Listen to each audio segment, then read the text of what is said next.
The second President of the United States of America, John Adams, 1797 to 1801.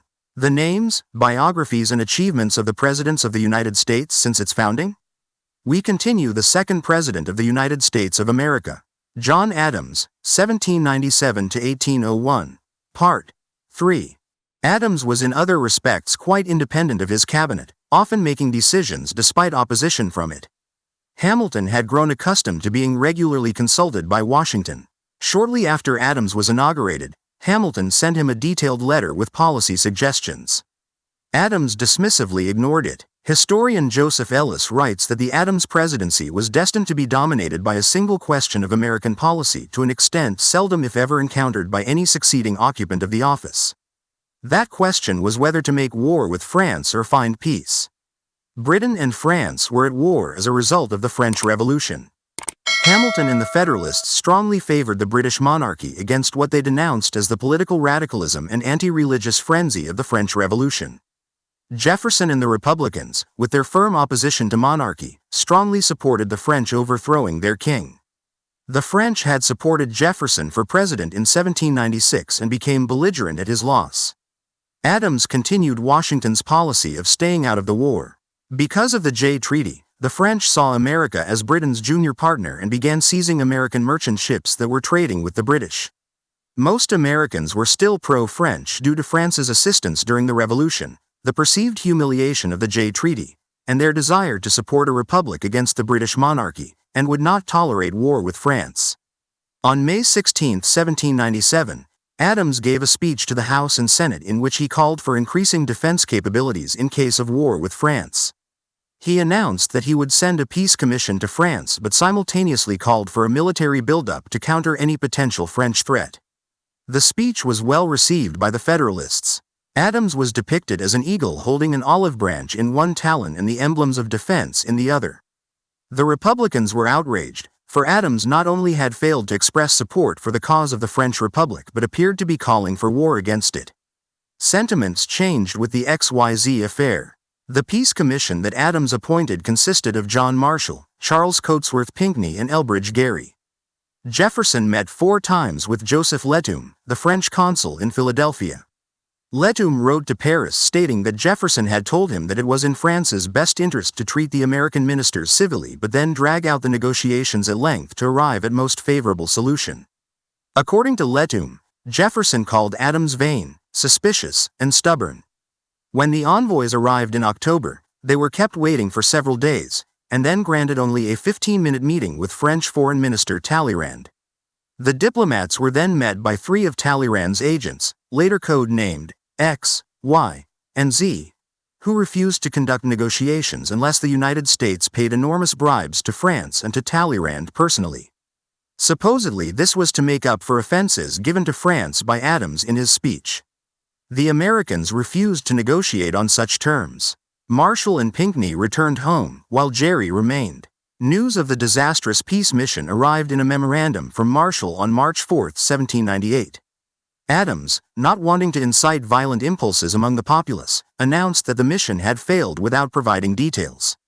He also sent a message to Congress asking for a renewal of the nation's defenses. The Republicans frustrated the president's defense measures. Suspecting that he might be hiding material favorable to France, Republicans in the House, with the support of Federalists who had heard rumors of what was contained in the messages, voted overwhelmingly to demand that Adams release the papers. Once they were released, the Republicans, according to Abigail, were struck dumb. Benjamin Franklin Batch, editor of the Philadelphia Aurora, blamed Adams's aggression for the disaster. Among the general public, however, the affair substantially weakened popular American support of France. Adams reached the height of his popularity as many in the country called for full-scale war against the French. Despite the XYZ affair, Republican opposition persisted. Federalists accused the French and their immigrants of provoking civil unrest. In an attempt to quell the outcry, the Federalists introduced, and the Congress passed, a series of laws collectively referred to as the Alien and Sedition Acts. Passage of the Naturalization Act, the Alien Friends Act, the Alien Enemies Act and the Sedition Act all came within a period of 2 weeks, in what Jefferson called an unguarded passion. The first 3 acts targeted immigrants, specifically French, by giving the president greater deportation authority and increasing citizenship requirements. The Sedition Act made it a crime to publish false, scandalous, and malicious writing against the government or its officials. Adams had not promoted any of these acts, but signed them in June 1798 at the urging of his wife and cabinet. The administration initiated 14 or more indictments under the Sedition Act, as well as suits against 5 of the 6 most prominent Republican newspapers.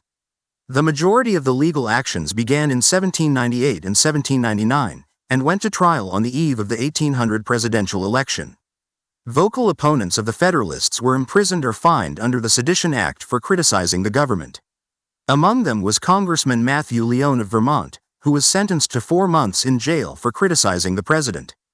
The Alien Acts were not stringently enforced because Adams resisted Secretary of State Timothy Pickering's attempts to deport aliens, although many left on their own, largely in response to the hostile environment. Republicans were outraged. Jefferson, disgusted by the acts, wrote nothing publicly but partnered with Madison to secretly draft the Kentucky and Virginia resolutions. Jefferson wrote for Kentucky that states had the natural right to nullify any acts they deemed unconstitutional. Writing to Madison, he speculated that as a last resort the states might have to sever ourselves from the Union we so much value.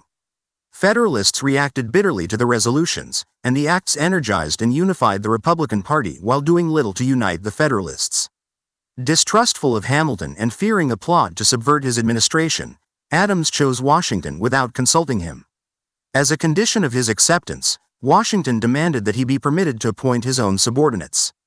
He wished to have Henry Knox as second in command, followed by Hamilton, and then Charles Pinckney. On June 2, Hamilton wrote to Washington stating that he would not serve unless he was made Inspector General and second in command. Washington conceded that Hamilton, despite holding a rank lower than Knox and Pinckney, had, by serving on his staff, more opportunity to comprehend the whole military scene, and should therefore outrank them. Adams sent Secretary of War James McHenry to Mount Vernon to convince Washington to accept the post. McHenry put forth his opinion that Washington would not serve unless permitted to choose his own officers. Adams had intended to appoint Republicans Burr and Frederick Muhlenberg to make the army appear bipartisan.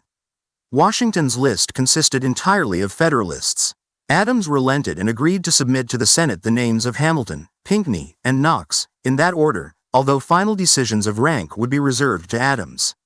Knox refused to serve under these conditions. Adams intended to give to Hamilton the lowest possible rank, while Washington and many other Federalists insisted that the order in which the names had been submitted to the Senate must determine seniority. On September 21, Adams received a letter from McHenry relaying a statement from Washington threatening to resign if Hamilton were not made second in command. Fearing Federalist backlash, Adams capitulated, despite bitter resentment. In May 1798, a French privateer captured a merchant vessel off of New York Harbor. An increase in attacks on sea marked the beginning of the undeclared naval war known as the Quasi-War. Adams knew that America would be unable to win a major conflict, both because of its internal divisions and because France at the time was dominating the fight in most of Europe. He pursued a strategy whereby America harassed French ships in an effort sufficient to stem the French assaults on American interests. In May, shortly after the attack in New York, Congress created a separate Navy department. The prospect of a French invasion led for calls to build up the army. Hamilton and other high Federalists were particularly adamant that a large army be called up, in spite of a common fear, particularly among Republicans, that large standing armies were subversive to liberty. In May, a provisional army of 10,000 soldiers was authorized by Congress. In July, Congress created 12 infantry regiments and provided for 6 cavalry companies, exceeding Adams's requests but falling short of Hamilton's. Federalists pressured Adams to appoint Hamilton, who had served as Washington's aide-de-camp during the Revolution, to command the army. The illness of Abigail, whom Adams feared was near death, exacerbated his suffering. It quickly became apparent that due to Washington's advanced age, Hamilton was the Army's de facto commander. He exerted effective control over the War Department, taking over supplies for the Army. Meanwhile, Adams built up the Navy, adding 6 fast, powerful frigates, most notably the USS Constitution. The Quasi-War continued, but there was a decline in war fever beginning in the fall once news arrived of the French defeat at the Battle of the Nile, which many Americans hoped would make them more disposed to negotiate. In October, Adams heard from Gerry in Paris that the French wanted to make peace and would properly receive an American delegation. That December, in his address to Congress, Adams relayed these statements while expressing the need to maintain adequate defenses. The speech angered both Federalists, including Hamilton, many of whom had wanted a request for a declaration of war, and Republicans. Hamilton secretly promoted a plan, already rejected by Adams, in which American and British troops would jointly seize Spanish Florida and Louisiana, ostensibly to deter a possible French invasion. Hamilton's critics, including Abigail, saw in his military buildups the signs of an aspiring military dictator. On February 18, 1799, Adams nominated diplomat William Vans Murray for a peace mission to France without consulting either his cabinet or Abigail, who nonetheless upon hearing of it described it as a master stroke. To placate Republicans, he nominated Patrick Henry and Ellsworth to accompany Murray, and the Senate immediately approved them on March 3. Henry declined the nomination and Adams chose William Richardson Davie to replace him. Hamilton strongly criticized the decision, as did Adams's cabinet members, who maintained frequent communication with him. Adams again questioned their loyalty but did not remove them. To the annoyance of many, Adams spent March to September 1799 in Peacefield. He returned to Trenton, where the government had set up temporary quarters due to the yellow fever epidemic, after a letter arrived from Talleyrand confirming that American ministers would be received. Adams then decided to send the commissioners to France. Adams arrived in Trenton on October 10. Shortly after, Hamilton, in a breach of military protocol, arrived uninvited at the city to speak with the president, urging him not to send the peace commissioners but instead to ally with Britain to restore the Bourbons. "I heard him with perfect good humor, though never in my life did I hear a man talk more like a fool," Adams said. On November 15, the commissioners set sail for Paris. To pay for the military buildup of the quasi-war, Adams and his Federalist allies enacted the direct tax of 1798. Direct taxation by the federal government was widely unpopular, and the government's revenue under Washington had mostly come from excise taxes and tariffs.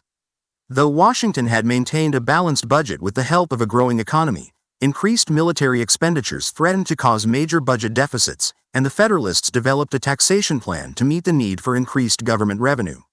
The direct tax of 1798 instituted a progressive land value tax of up to 1% of a property's value.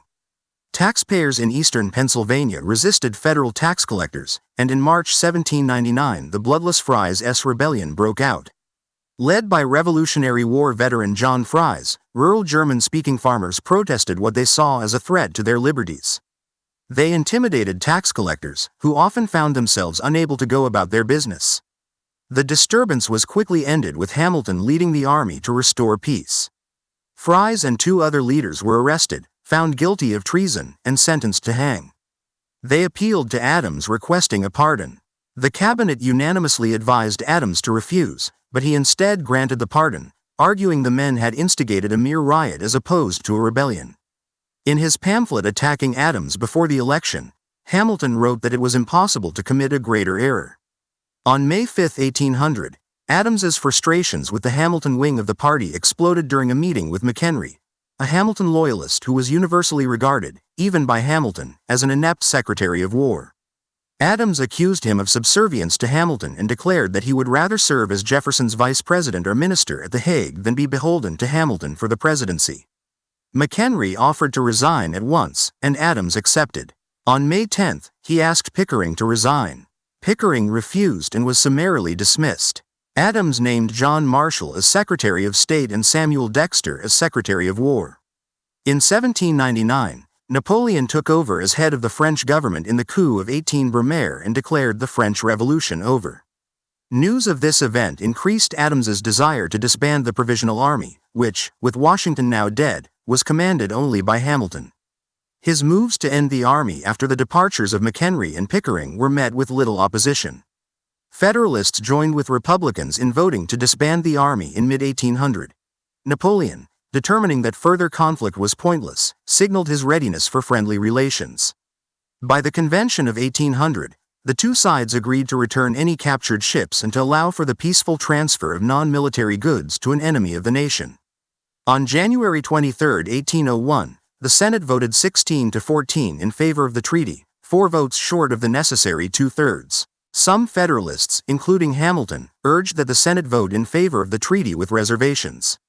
A new proposal was then drawn up demanding that the Treaty of Alliance of 1778 be superseded and that France pay for its damages to American property. On February 3, the treaty with the reservations passed 22-9 and was signed by Adams. News of the peace treaty did not arrive in the United States until after the election, too late to sway the results. As president, Adams proudly avoided war, but deeply split his party in the process. Historian Ron Chernow writes that the threat of Jacobinism was the one thing that united the Federalist Party, and that Adams's elimination of it unwittingly contributed to the party's demise. Adams's leadership on naval defense has sometimes led him to be called the father of the American Navy.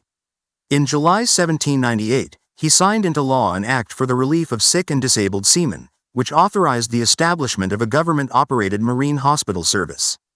In 1800, he signed the law establishing the Library of Congress. Adams made his first official visit to the nation's new seat of government in early June 1800. Amid the raw and unfinished cityscape, the president found the public buildings in a much greater forwardness of completion than expected. He moved into the nearly completed President's Mansion, later known as the White House, on November 1. Abigail arrived a few weeks later. On arrival, Adams wrote to her, "Before I end my letter, I pray heaven to bestow the best of blessings on this house and all that shall hereafter inhabit it. May none but honest and wise men ever rule under this roof." The Senate of the 7th Congress met for the first time in the new Congress House, later known as the Capitol Building, on November 17, 1800.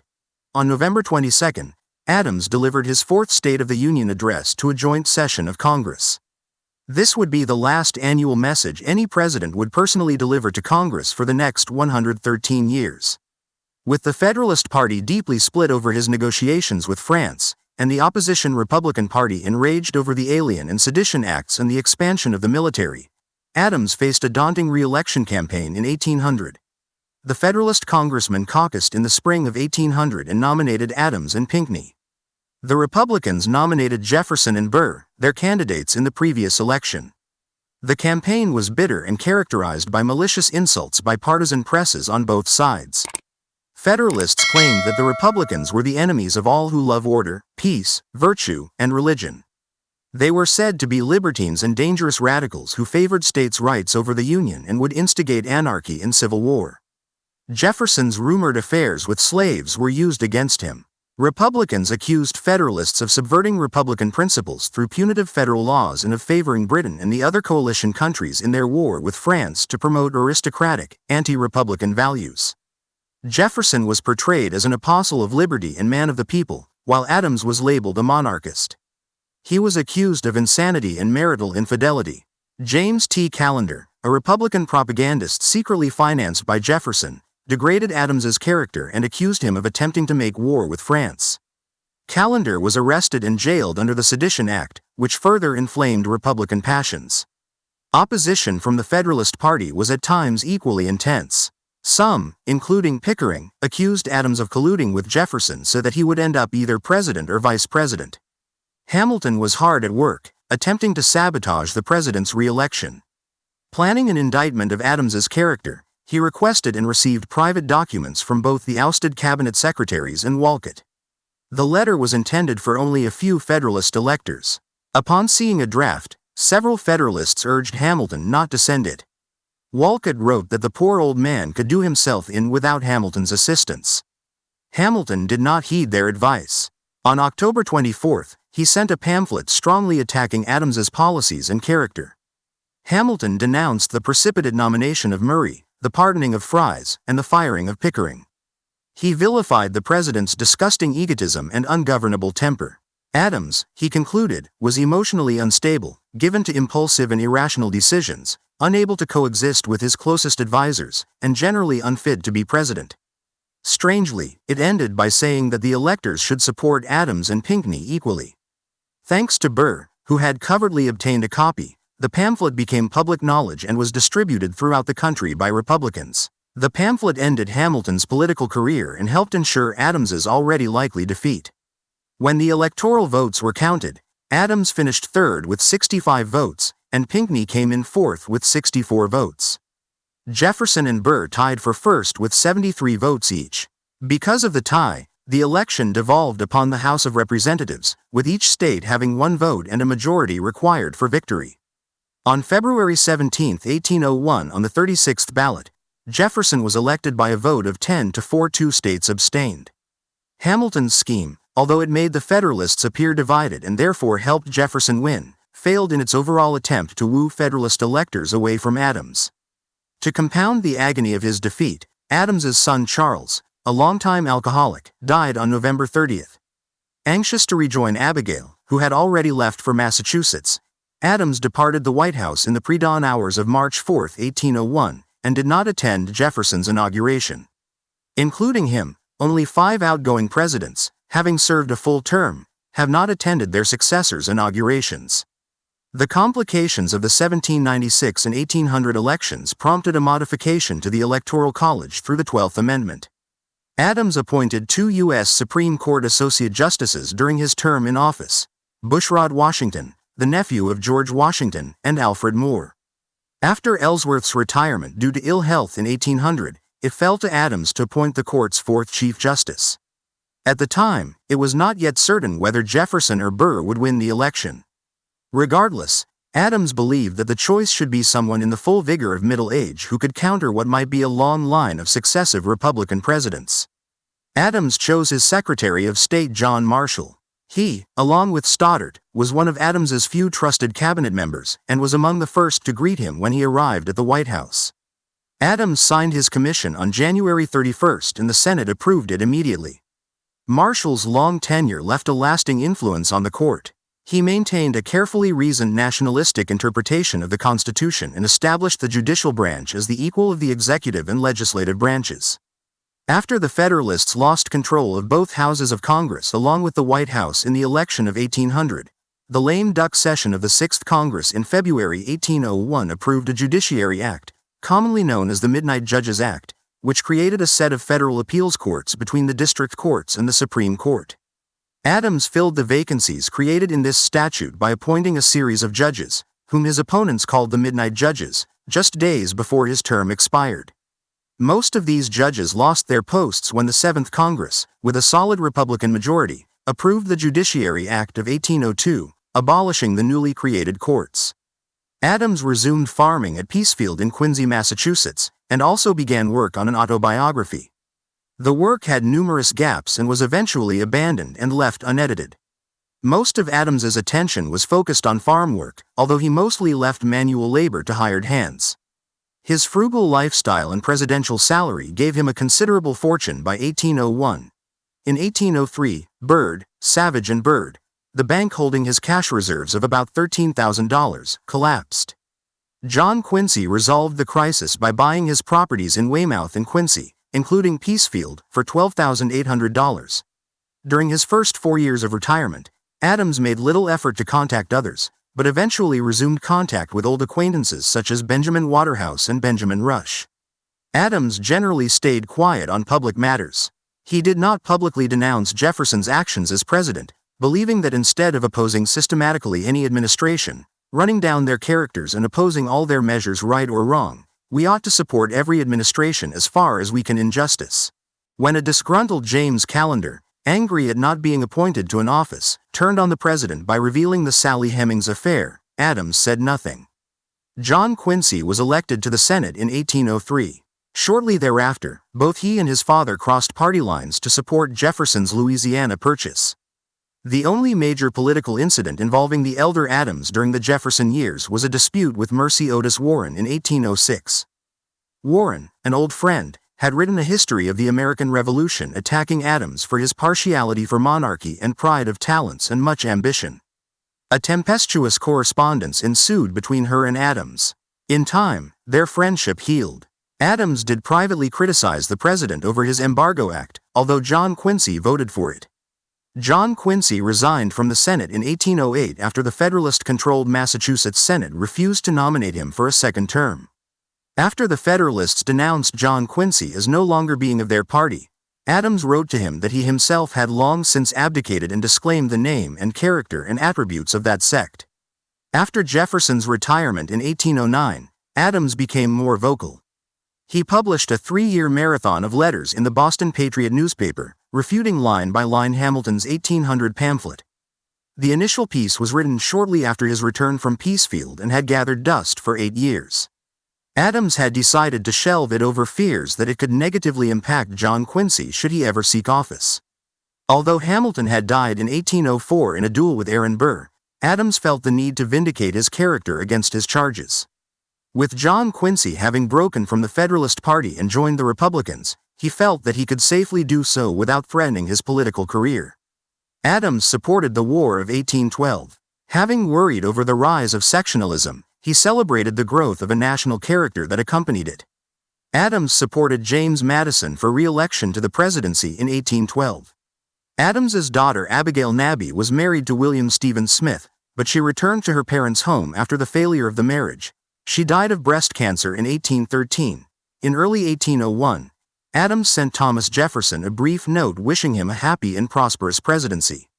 Jefferson failed to respond, and they did not speak again for nearly 12 years.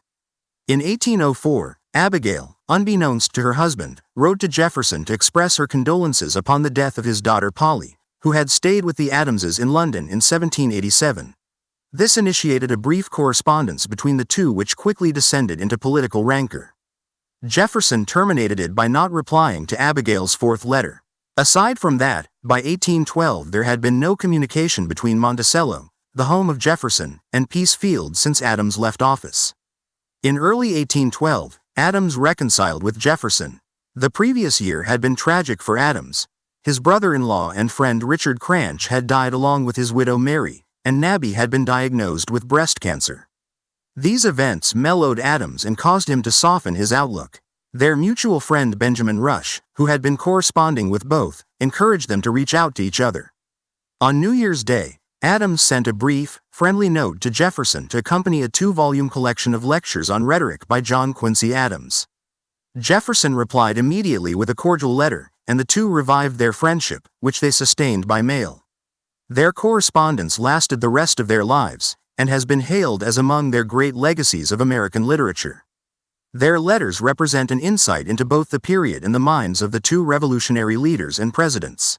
The missives lasted 14 years, and consisted of 158 letters, 109 from Adams and 49 from Jefferson. Early on, Adams repeatedly tried to turn the correspondence to a discussion of their actions in the political arena. Jefferson refused to oblige him, saying that, "Nothing new can be added by you or me to what has been said by others and will be said in every age." Adams made one more attempt, writing that, "You and I ought not to die before we have explained ourselves to each other." Still, Jefferson declined to engage Adams in this sort of discussion. Adams accepted this, and the correspondence turned to other matters, particularly philosophy and their daily habits. As the two grew older, the letters grew fewer and farther between. Use API. You can create lifelike interactions with your users, across many applications and devices. There was also important information that each man kept to himself. Jefferson said nothing about his construction of a new house, domestic turmoil, slave ownership, or poor financial situation, while Adams did not mention the troublesome behavior of his son Thomas, who had failed as a lawyer and become an alcoholic, resorting afterwards to living primarily as a caretaker at Peacefield. Abigail died of typhoid on October 28, 1818, at Peacefield. 1824 was filled with excitement in America, featuring a 4-way presidential contest that included John Quincy. The Marquis de Lafayette toured the country and met with Adams, who greatly enjoyed Lafayette's visit to Peacefield. Adams was delighted by the election of John Quincy to the presidency. The results became official in February 1825 after a deadlock was decided in the House of Representatives. He remarked, "No man who ever held the office of president would congratulate a friend on obtaining it." On July 4, 1826, the 50th anniversary of the adoption of the Declaration of Independence, Adams died of a heart attack at Peacefield at approximately 6:20 p.m. His last words included an acknowledgement of his longtime friend and rival, Thomas Jefferson survives. Adams was unaware that Jefferson had died several hours before. At 90, Adams was the longest-lived U.S. president until Ronald Reagan surpassed him in 2001. John and Abigail Adams's crypt at United First Parish Church in Quincy also contains the bodies of John Quincy and Louisa Adams. During the First Continental Congress, Adams was sometimes solicited for his views on government. While recognizing its importance, Adams had privately criticized Thomas Paine's 1776 pamphlet Common Sense, which attacked all forms of monarchy, even constitutional monarchy of the sort advocated by John Locke. It supported a unicameral legislature and a weak executive elected by the legislature. According to Adams, the author had a better hand at pulling down than building. He believed that the views expressed in the pamphlet were so democratical, without any restraint or even an attempt at any equilibrium or counterpoise, that it must produce confusion and every evil work. What Paine advocated was a radical democracy, incompatible with the system of checks and balances that conservatives like Adams would implement. At the urging of some delegates, Adams committed his views to paper in separate letters. So impressed was Richard Henry Lee that, with Adams's consent, he had the most comprehensive letter printed. Published anonymously in April 1776, it was titled Thoughts on Government and styled as a letter from a gentleman to his friend. Many historians agree that none of Adams's other compositions rivaled the enduring influence of this pamphlet. Adams advised that the form of government should be chosen to attain the desired ends, the happiness and virtue of the greatest number of people. I stop at this point today. Until next time, stay curious, stay informed, and keep exploring the world's incredible stories. Soon we will publish Part 4. Thank you for watching.